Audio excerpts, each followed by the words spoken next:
মাননীয় সদস্য জনাব মোহাম্মদ তৌহিদুজ্জামান সম্পূরক প্রশ্ন করুন। মাননীয় স্পিকার, আপনাকে ধন্যবাদ।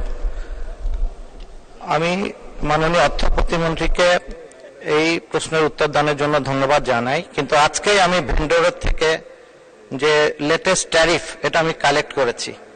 আমাদের যে ডায়ালাইসিস ফিল্টার তার জন্য কর বহাল আছে 37%, কাস্টম ডিউটি 10%, ভ্যাট 15%, এআইটি 5%, এটি 5%, গড়ে 37%।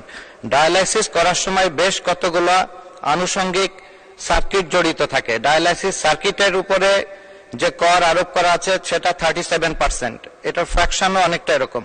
পার্মানেন্ট ক্যাথেটার তার জন্য 15% এবং শর্ট ক্যাথেটার তার জন্য 5%। আমি আবারও আপনার মাধ্যমে মাননীয় মন্ত্রীকে এই কর হার কমানোর জন্য আবার আমি বিবেচনা করার জন্য অনুরোধ করছি। আপনাকে ধন্যবাদ। ধন্যবাদ মাননীয় সদস্য। মাননীয় মন্ত্রী। ধন্যবাদ মাননীয় স্পিকার। মাননীয় সদস্যের প্রস্তাবনা প্রণিধানযোগ্য এবং এই বিষয়ে সুনির্দিষ্ট একটি প্রস্তাবনা যদি পাঠানো হয় সেটা বিবেচনা করা হবে। ধন্যবাদ মাননীয় স্পিকার। ধন্যবাদ মাননীয় মন্ত্রী।